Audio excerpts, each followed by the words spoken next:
নমস্কার বন্ধুরা, দেখো আজ তোমাদের পূর্ব পাঠের একটা নতুন অধ্যায় শুরু করব। সেটা হচ্ছে ভগ্নাংশ। তোমাদের আজকে ভগ্নাংশ সম্পর্কে সামান্য ধারণা দেব এবং কোষে দেখি 1.3-এর 1 থেকে তোমাদের এই 4 পর্যন্ত যতগুলো ম্যাথ রয়েছে আজকে সমাধান করে দেব। তো ভিডিওটা একটু লম্বা হতে পারে, তোমরা আমার সঙ্গে থাকো এবং ভিডিওর সমাধানগুলো দেখতে থাকো। দেখো, আগে সামান্য ভগ্নাংশ সম্পর্কে আমরা একটু রিভাইজ করে নিচ্ছি। আমরা ভগ্নাংশ বলি তখনই যেগুলোকে, যে সমস্ত সংখ্যাগুলোকে লব বাই হর, তাই তো, আকারে প্রকাশ করা যায়। তাহলে যেখানে লব যে কোনো সংখ্যা হতে পারে, ধরো 2, এবং হর যে কোনো সংখ্যা হতে পারে, ধরো 5, বা ধরো লব যে কোনো সংখ্যা 5 হতে পারে এবং হর যে কোনো সংখ্যা 3 হতে পারে, তাহলে এগুলোকে আমরা কি বলি? ভগ্নাংশ বলি। তাহলে যে সমস্ত সংখ্যাগুলোকে লব বাই হর আকারে প্রকাশ করা যায় তাদেরকেই আমরা সামান্য ভগ্নাংশ বলি। হলো? তাহলে এগুলোকে কি বলা হয়? সামান্য ভগ্নাংশ। ওকে, বুঝতে পেরেছো? হয়তো তোমার মনে এরকম হতে পারে যে 1/2 এটা কি ভগ্নাংশ নয়? হ্যাঁ, এটাও ভগ্নাংশ। এবং যদি 3/1 বা 3/1 যদি থাকে তাহলে এটা কি ভগ্নাংশ নয়? এটাও ভগ্নাংশ। কিন্তু এটার ক্ষেত্রে কি হয়? এটার ক্ষেত্রে এটাকে আমরা পূর্ণ সংখ্যা বলে থাকি, কারণ হরে 1 থাকা মানেও যা, না থাকা মানেও তাই। তাহলে এটাকে আমরা কি বলতে পারি?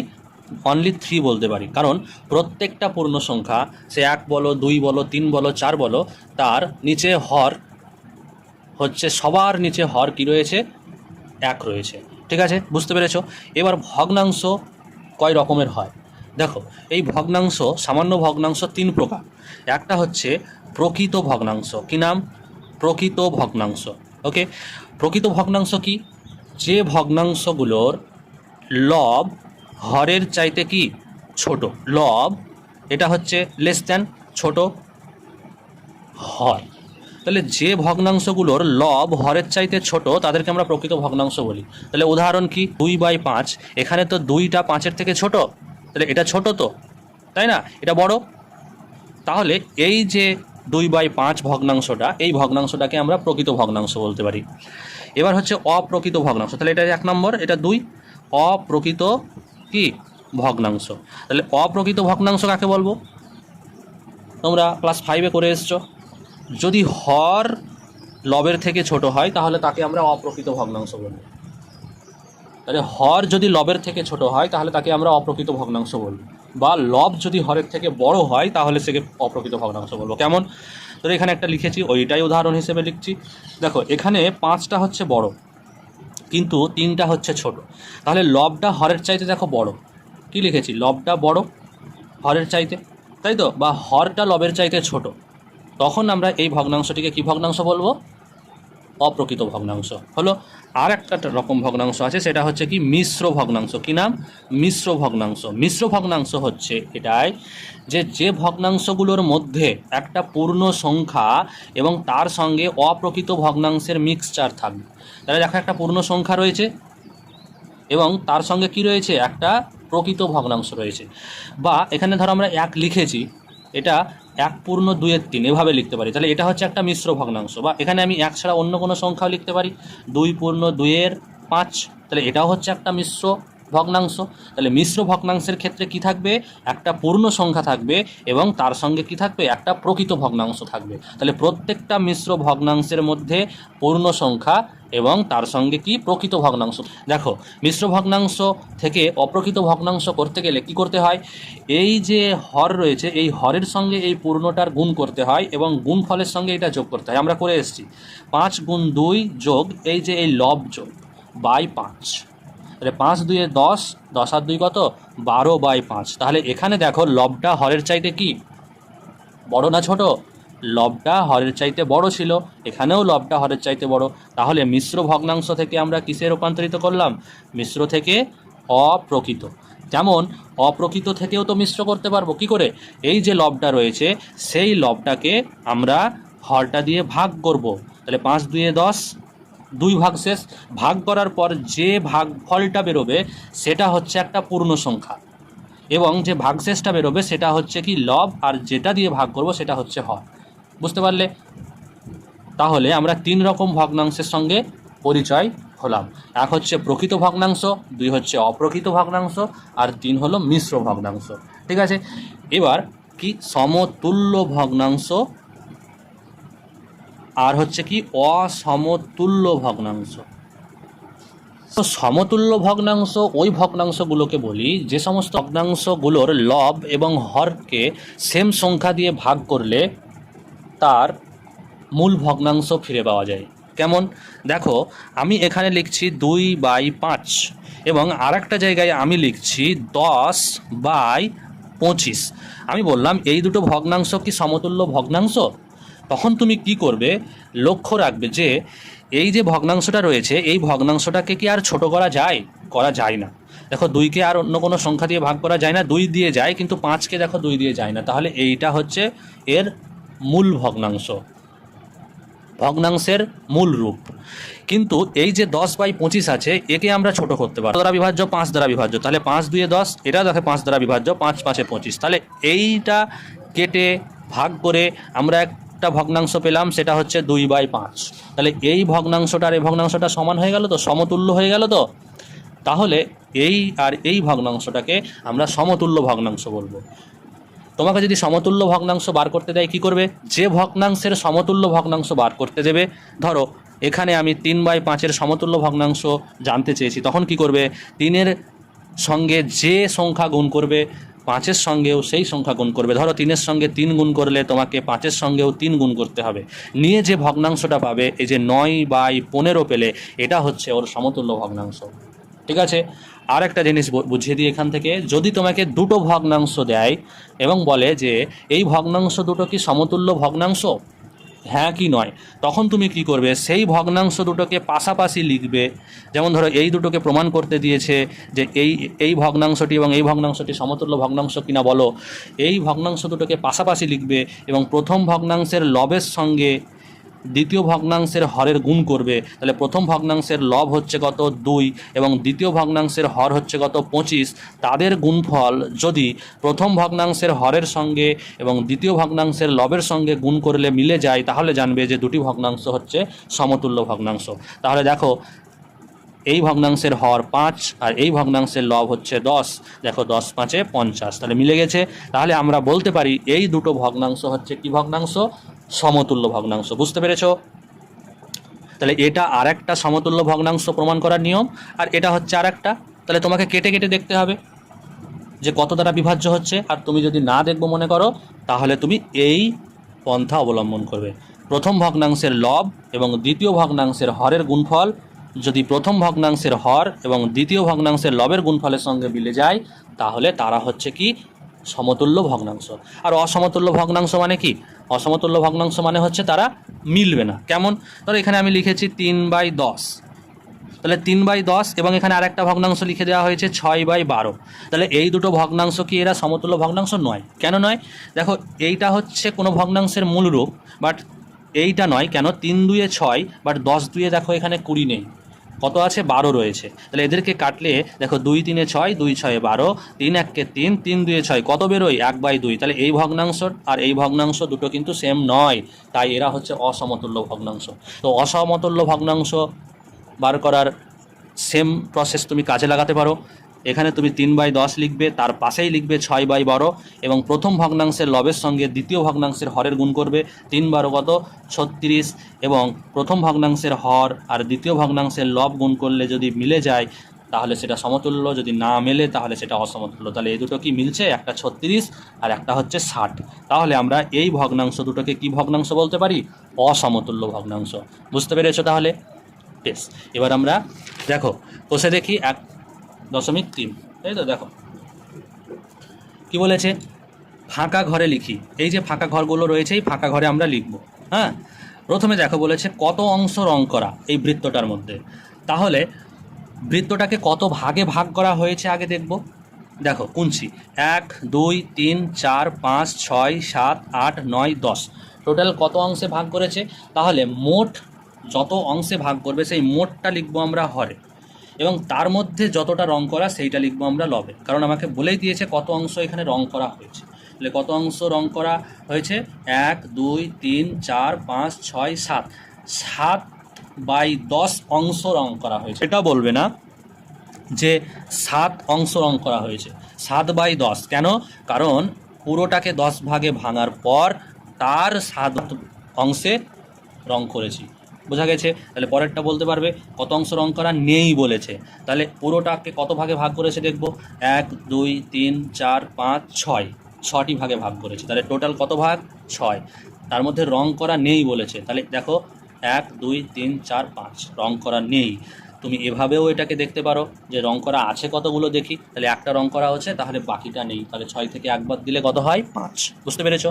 তারপর দেখো বলেছে 2/5 অংশ রং করি, তাহলে এটাকে আমরা 5 ভাগে ভাগ আছে কিনা আগে দেখব, তারপরে তার দুটো ভাগে রং দেব। তাহলে 1 2 3 4 5, তাহলে 5 ভাগে ভাঙা, এবার একে দুটো ভাগে রং দিচ্ছি, তাহলে এভাবেই দিয়ে দিলাম রং। বুঝতে পেরেছো? তারপর দেখো মনে মনে ভেবে নিচে করি, কি বলা হয়েছে, 2 এ অর্ধেক রুটি বলতে মোট রুটির কত অংশ দেখি। তাহলে অর্ধেক রুটি, তাহলে এটা হচ্ছে একটা রুটি, ব্রেড, এর অর্ধেক মানে হচ্ছে এটা। তাহলে এটা মোট রুটিটাকে যদি আমরা 1 ধরি, তাহলে তার মধ্যে এটা কত, মোটা একটা রুটিকে কতটা ভাগে ভাগ করা হয়েছে? দুটো ভাগে ভাগ করা হয়েছে, তাই তো? অর্ধেক বলেছে যেহেতু, তাহলে একটা রুটিকে কয় ভাগে ভাগ করা হয়েছে সেটা বললাম। টোটালটা কোথায় লিখবো? বাই চিহ্ন দিয়ে নিচে হরের জায়গায় লিখব, এবং তার উপরে লিখব অর্ধেক রুটি বলেছে, তাহলে অর্ধেক মানে হচ্ছে এইটা, হাফ, সেই সংখ্যাটা লিখব উপ। তাহলে অর্ধেক রুটি বলতে একেই বোঝায়। বুঝতে পেরেছ? মুখে মুখে বলছে তাই এভাবেই করে দিচ্ছি। তারপর দেখো বি কি বলেছে, আমার কাছে একটা বড় চকোলেট রয়েছে, তাহলে এটা হচ্ছে একটা চকোলেটের অংশ। হ্যাঁ, এটা হচ্ছে একটা চকোলেটের অংশ। আমি সেই চকোলেটকে সমান 8টি টুকরো করে তার 3টি টুকরো বোনকে দিলাম। 8টি টুকরো করেছি, কতগুলো? 8টি। তাহলে 1 2 3 4 5 6 7 8, বোঝা গেল? তাহলে 1 2 3 4 5 6 7 8, তাহলে টোটাল 8টি আগে লিখেই দিচ্ছি এখানে। সেই 8টি টুকরোর মধ্যে তার 3টি টুকরো বোনকে দিলাম, তাহলে এইটা এইটা আর এইটা, 3টে টুকরো বোনকে দিয়ে দিলাম। 2টি টুকরো ভাইকে দিলাম, তাহলে ধরো এইটা আর এইটা ভাইকে দিলাম, আর বাকি টুকরো নিজে খেলাম, তাহলে এইটুকু হচ্ছে নিজে খেয়েছি। তাহলে আমরা কে কে চকোলেটের কত পেলাম? তাহলে প্রথমে বলা হয়েছে টোটাল 8টি, তার মধ্যে 3টি টুকরো বোনকে দিয়েছি, তাহলে এটা কার? বোনের ভাগ। বোঝা গেল? তারপর দেখো 2টি টুকরো ভাইকে দিলাম, তাহলে টোটাল 8 ভাগের মধ্যে 2 ভাগ, তাহলে 2/8, এটা হচ্ছে ভাইয়ের ভাগ। বোঝা গেল? আর আমি খেলাম বাকিটা, তাহলে 3টে আর 2টো খাওয়ার পরে কটা পড়ে থাকে? 1 2 3, তাহলে পড়ে রয়েছে 8 ভাগের 3 ভাগ, এটা খেলাম আমি, তাহলে এটা হচ্ছে আমার ভাগ। বোঝা গেছে? সব সহজ। দেখো সিয়েরটা দেখো, 1 থেকে 10 পর্যন্ত পূর্ণ সংখ্যাগুলি ও মৌলিক সংখ্যাগুলি লিখি। তাহলে 1 থেকে 10 পর্যন্ত পূর্ণ সংখ্যা বা মৌলিক সংখ্যাগুলো কী কী? টোটাল কটা পূর্ণ সংখ্যা? 10খানা। তার মধ্যে মৌলিক সংখ্যা কোনটি কোনটি? 2 মৌলিক, 3 মৌলিক, 5 মৌলিক, 7 মৌলিক, আর মৌলিক আছে নেই। তাহলে টোটাল মৌলিক সংখ্যা কয়টি? 4টি। তাহলে এর মধ্যে মোট পূর্ণ সংখ্যার কত অংশ মৌলিক সংখ্যা? তাহলে আমাকে বলেছি টোটালটাকে লিখবো হরে, তাই তো? টোটালটা কোথায় লিখবো? হরে। তাহলে টোটালটা লিখলাম হরে। তাহলে 10টা পূর্ণ সংখ্যা রয়েছে, তার মধ্যে 4টি কি? মৌলিক। তাহলে 4/10 হচ্ছে কি? 4/10 অংশ হচ্ছে মৌলিক সংখ্যা। তাহলে এখানে লিখে দেব 4/10 অংশ হলো মৌলিক সংখ্যা। বুঝতে পেরেছ? এরপর দেখো ডি, ঝুড়িতে কিছু কমলা লেবু আছে, আমরা জানি না কত কমলা লেবু রয়েছে। অর্ধেক লেবু দাদুকে দেওয়ার পরে ঝুড়িতে 2টি লেবু পড়ে রইল। তাহলে অর্ধেক লেবু, ঝুড়িতে যা লেবু রয়েছে তার অর্ধেকটা দাদুকে দিয়ে দিয়েছি, দিয়ে দেওয়ার পর আমার কটি লেবু পড়ে রয়েছে? ঝুড়িতে 2টি। তাহলে দাদুকে দেওয়ার আগে ঝুড়িতে কটি লেবু ছিল? দেখো আমরা জানি না, এই যে একটা ঝুড়ি, এই ঝুড়িতে কতগুলো লেবু আছে আমরা জানি না। তাহলে যাই ছিল, তাহলে যতগুলোই ছিল লেবু, সেই লেবুটা অর্ধেক সমান এখানে কত? 2, এবং তারপরে আরও 2টো পড়ে রয়েছে। তাহলে আগে কটি লেবু ছিল? দাদু ঝুড়িতে হাত দেওয়ার আগে ঝুড়িতে লেবুর সংখ্যা ছিল 4টি, তাহলে 4টি। বুঝতে পেরেছ? এবার ই দেখো, একই মাপের 2টি গ্লাসে একই পরিমাণ শরবত তৈরি করা হলো। একই মাপের দুটি গ্লাসে একই পরিমাণে কি করা হলো, শরবত তৈরি করা হলো। প্রথম গ্লাসের শরবতের 1/5 অংশ চিনি আছে, দ্বিতীয় গ্লাসের শরবতের 2/7 অংশ চিনি আছে। শরবত খাওয়ার আগেই কোন গ্লাসের শরবত বেশি মিষ্টি দেখি। তাহলে এটা একটা গ্লাস আর এটা একটা গ্লাস, দুটি গ্লাসেই শরবত রয়েছে এবং গ্লাসের শরবতের মধ্যে বলেছে প্রথম অংশে 1/5 অংশ চিনি আর দ্বিতীয় গ্লাসের শরবতে হচ্ছে 2/7 অংশ চিনি। ঠিক আছে, তাহলে এই যে 1/5 অংশ আর এই যে 2/7 অংশ, এরা কি সমতুল্য ভগ্নাংশ? সমতুল্য ভগ্নাংশ নয়, 1 নম্বর। 2 নম্বর হচ্ছে এদের মধ্যে হর বা লবের কোনো মিল রয়েছে? নেই। তাহলে আমরা কি করে বুঝবো যে কোন অংশে বেশি মিষ্টি রয়েছে? আমাকে কি করতে হবে, এই যে এদের হর রয়েছে, এদের হরকে আমরা কি করব, সমান করব। তারপর সেই হরকে সমান করার পর আমরা বুঝবো যে কে বেশি মিষ্টি, কোনটা কম মিষ্টি। বুঝতে পেরেছ? তাহলে দেখো 1/5 এবং 2/7 দুটো ভগ্নাংশ, তাহলে এখানে 5 আর 7-এর আমরা লসাগু করব। লসাগু করলে দেখো 35 হয়। তাহলে নিচে দেখো 35 যদি হয়, তাহলে লবের সঙ্গেও 7 গুণ, মানে 7/35। আমরা এটা শিখেছি যে কোনো ভগ্নাংশে নিচের হরের সঙ্গে যত গুণ করব, লবের সঙ্গে আমাকে কিন্তু তত গুণ করতে হবে। তেমন নিচে এরও 35 আনতে গেলে কত করতে হবে, নিচের সঙ্গে 5 গুণ করতে হবে। তাহলে এর সঙ্গেও 5 গুণ, তাহলে কত হবে 10, তাহলে 10/35। তাহলে দেখো দুটোরই হরকে আমরা সমান করে নিলাম, দুটোর হরকে আমরা কি করলাম, সমান করে নিলাম। এটাও 35, এটাও 35। তা 35-এর মধ্যে 10 অংশ এতে চিনি রয়েছে, কোনটার, কোন গ্লাসটায়, সেকেন্ড গ্লাসটায়। আর ফার্স্ট গ্লাসটায় 35 ভাগের মধ্যে 7 ভাগ কি রয়েছে, চিনি রয়েছে। তাহলে কোন ভাগটা বেশি মিষ্টি এখানে, যেটার মধ্যে যে ভগ্নাংশটার লব বড় সেই হচ্ছে বেশি মিষ্টি। তাহলে দ্বিতীয় গ্লাস বা 2/7 অংশ যেটা, এই গ্লাসটা বেশি কি, বেশি মিষ্টি। বুঝতে পেরেছো? তাহলে যখন কম বেশি বলবে এবং তাদের হর বা লব যদি কোনো মিল না থাকে, সেক্ষেত্রে আমরা হরটাকে সমান করে নেব। কি করে সমান করে নেব, ওদের যে হর রয়েছে এই হরটাকে আমরা লসাগু করে নেব। হরের লসাগু করার পর যে সংখ্যাটা বেরোবে সেই সংখ্যাটা আমরা তাদের হরের সঙ্গে গুণ করে নিয়ে আসবো। দেখো গুণ করে নিয়ে এসেছি, দেখো 35 বেরিয়েছিল লসাগু, তারপরে 5-এর সঙ্গে 7 গুণ করলাম, তারপর 7-এর সঙ্গে 5 গুণ করে সেটাকে সমান করলাম। সমান করার পর দেখব যে কোনটার লব কম এবং কোনটার লব বেশি রয়েছে। তাহলে যার কম সেই হচ্ছে কম, ছোট ভগ্নাংশ, আর যার বেশি সে হচ্ছে বড় ভগ্নাংশ। বুঝতে পেরেছ? তারপর দেখো এফ, স্কুলের গেটে 5/7 অংশ রং করা হয়েছে। তাহলে কত অংশ রং করতে এখনও বাকি আছে হিসাব করি। তাহলে একটা স্কুলের গেট, সেই স্কুলের গেটটা আমরা কি করেছি, 5/7 অংশ রং করেছি। তাহলে ধরো এটা হচ্ছে একটা স্কুলের গেট, তার 5/7 অংশ রং করেছি। তাহলে একে 7 ভাগে ভাগ করতে হবে, 1 2 3 4 5 6 7। তাহলে তার 5 মানে 2টা ছেড়ে দিয়ে এতটুকু আমরা কি করেছি, রং করে ফেলেছি। তাহলে কত অংশ রং করতে এখনও বাকি আছে হিসাব করি। কি করে করব, তাহলে 5/7 রং করা, তাহলে পুরোটাকে বলেছি আমরা 1 ধরবো সব সময়। তাহলে পুরোটাকে 1 ধরলে 1 থেকে 5/7 অংশ বিয়োগ করব। এই বিয়োগ করা আমরা শিখেছি ভগ্নাংশের ক্লাস 5-এই।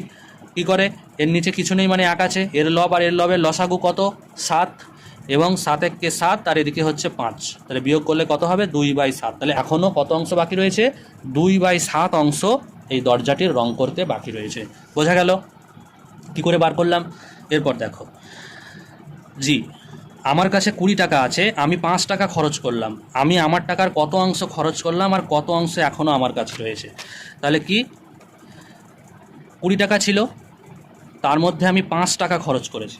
20 টাকা হচ্ছে মোট টাকা, তার মধ্যে 5 টাকা খরচ করেছি। তাহলে কত অংশ খরচ করেছি কী করে বার করব, 5 একে 5, 5 4 20। তাহলে আমি আমার টাকার 1/4 অংশ খরচ করেছি, মানে 4 ভাগের 1 ভাগ খরচ করেছি। তাহলে এখনও পড়ে রয়েছে কত টাকা, তাহলে এখনও 5 টাকা বিয়োগ করার পরে যেটা পড়ে থাকবে সেটাই হচ্ছে আমার টাকা। তাহলে 20 থেকে 5 বিয়োগ, তাহলে কত হলো, 15। তাহলে 20 টাকার মধ্যে এখনও 15 টাকা পড়ে রয়েছে। তাহলে 5 3 15, 5 4 20, তাহলে 3/4 অংশ পড়ে রয়েছে। তখন তোমাকে অঙ্কতে বলবে যে তুমি কত অংশ খরচ করলে, কত টাকা খরচ করলে নয়, তোমাকে তো বলে দিয়েছে যে আমি এত টাকা খরচ করলাম, কত অংশ খরচ করবে। তখন কি করবে, মোট যে টাকা রয়েছে সেই টাকাটা হরে লিখবে এবং যত টাকা খরচ করবে সেটা লবে লিখবে। লিখার পর সেটাকে কাটাকাটি করে যেটা আসবে সেটা হচ্ছে অংশ। এবং পরবর্তীকালে যদি তোমাকে সেম কোশ্চেন হয় যে কত অংশ এখনও বাকি আছে, তাহলে তখন তুমি এটাও করতে পারো বা তুমি এটা করতে পারো পুরো টাকাটাকে তোমাকে এক ধরতে হবে, কি যে অংশ, পুরো অংশটা এক ধরতে হবে, এবং তুমি খরচ করেছো 1/4 অংশ, তাহলে সেটা বিয়োগ করার পর দেখো কত আসবে, 4 × 4 বিয়োগ 1, তাহলে 3/4। তাহলে এটা বেরোলো, দেখো এটুকু না করেও আমরা কিন্তু 3/4 পেলাম, যদি সেটা অংশের হিসাব হয়। কিন্তু যদি বলে কত টাকা তোমার কাছে পড়ে রয়েছে, সেক্ষেত্রে তোমাকে কি করতে হবে, তোমার মোট টাকা থেকে তুমি যত টাকা খরচ করেছো সেই টাকাটা বিয়োগ করার পর যেটা বেরোবে সেটা হচ্ছে তোমার পড়ে থাকা টাকা। বুঝতে পারলে? দেখো এই যেটা রাজিয়ার কাছে 36টি কুল আছে, সে তার মোট কুলের 2/3 অংশ আমাকে দেবে। রাজিয়া কতগুলি কুল আমাকে দেবে হিসাব। তাহলে রাজিয়ার কাছে টোটাল কুল কয়টি? 36টি। টোটাল কুল কয়টি? 36টি। সে তার মোট কুলের 2/3 অংশ আমাকে দেবে। তাহলে মোট কুলের 2/, তাহলে মোট কুল এর বলেছে, দেখো মোট কুলের 2/3 অংশ আমাকে দেবে। তাহলে কত কুল দেবে হিসাব করি। তাহলে মোট কুলের 2/3 অংশ মানে কত? তাহলে 36 এর 2/3 অংশ আমরা করেছি। তাহলে মোট কুল এর মানে এত গুণ 2/3। তাহলে গুণটা আমরা শিখেছি, লবকে হর দিয়ে ভাগ যায় এবং হরকেও লব দিয়ে ভাগ যায়। তাহলে এখানে আমরা লবকে হর দিয়ে ভাগ করব, 36কে 3 দিয়ে ভাগ করব। তাহলে 3কে 3 দিয়ে যদি 36কে ভাগ করি তাহলে কত হবে? 3 × 12 = 36। তাহলে 12 আর 2 গুণ করলে কত হয়? 24টি। তাহলে 36 এর 2/3 অংশ মানে কতটি? 24টি। বুঝতে পারলে? তাহলে রাজিয়া কতগুলো কুল আমাকে দেবে? তাহলে এখানে লিখব রাজিয়া 24টি কুল আমাকে দেবে। বুঝতে পেরেছ? এরপর দেখো এই যে ভগ্নাংশগুলো আছে এগুলো ছবির সাহায্যে দেখাতে বলেছে, ঠিক আছে? তাহলে 1/5 কী করে ছবির সাহায্যে দেখাবে? দেখো 1/5কে ছবির সাহায্যে তাহলে একটা ছবি আঁকবো, তাকে 5 ভাগে ভাঙবো, 1 2 3 4 5, এবং তার একটা অংশকে রং করে দেবো। তাহলে এটাকে আমরা 1/5 হিসাবে দেখিয়ে দিলাম। 3/8 পারবে, এটাও পারবে। দেখো এই অপ্রকৃত ভগ্নাংশ যেটা আছে সেটা একটা দেখিয়ে দিচ্ছি। দেখো 14/5কে কী করে ছবির সাহায্যে দেখাবে? তাহলে প্রথমে অপ্রকৃত ভগ্নাংশটাকে আমরা কি করব? মিশ্র ভগ্নাংশে রূপান্তর করব, তাই তো? তাহলে 14/5কে মিশ্র ভগ্নাংশে করতে গেলে কত হবে? 5 দিয়ে ভাগ, 5 দিয়ে 10, 5 × 3 = 15 হয় না, আর 4। তাহলে এটাকে আমরা 2 পূর্ণ 4-এর 5 লিখতে পারি। যেটা ভাগ করব সেটা হরেই থেকে যাবে, আর যেটা ভাগশেষ সেটা লবে যাবে, আর যেটা ভাগফল সেটা পূর্ণতে যাবে। তাহলে এটাকে ছবির সাহায্যে কী করে দেখাবো বলো তো?